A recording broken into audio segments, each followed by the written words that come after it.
सगळं काय तुमच्या समोर झालेलं आहे. तुम्हाला चित्र कळलं असेल की काय चाललं आहे.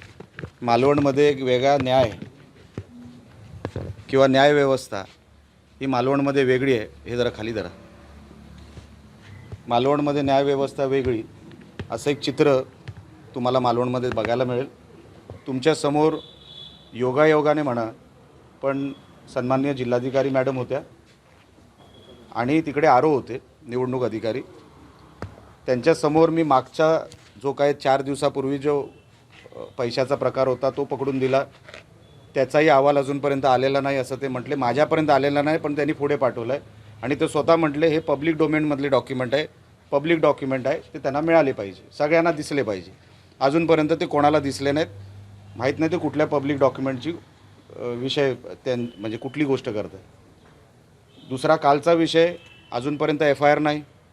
अच्छा, मागच्या विषयामध्ये पण FIR नाही. FIR माझ्यावर झालेली आहे. कालच्या विषयामध्ये पण सकाळी 5 वाजेपर्यंत मी स्वतः तिकडे पोलीस स्टेशनमध्ये होतो, त्याच्यावर FIR नाही. आज तुम्हाला त्यांच्या बॉडी लँग्वेजवरून कळलं असेल, त्यांच्या एक्सप्रेशनवरून कळलं असेल, त्यांच्या शब्दांवरून कळलं असेल, त्यांच्या उत्तरातून कळलं असेल की ते काय त्याच्यामध्ये हे करणार, म्हणजे काय म्हणतात ना, त्याच्यावर प्रोसिजर ते करणार आहेत. ते काहीच करणार नाही. हे सगळे जे कोण आरोपी पकडले गेलेले आहेत, सगळे ज्यांच्यावर आम्ही आरोप केलेले आहेत, ते सगळे मोकाट सुटणार. ते सुटलेलेच आहेत, ते बाहेर फिरत आहेत. त्यांच्यावर कसलीही कारवाई होणार नाही. मला माहीतच होतं हे होणार.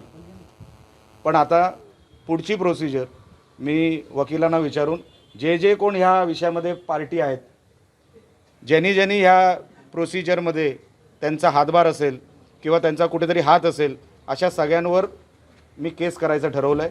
कारण का त्याच्या पलीकडे माझ्याकडे आता पर्याय उरलेला नाही. लोकांचा विश्वास न्यायव्यवस्थेवर उठेल.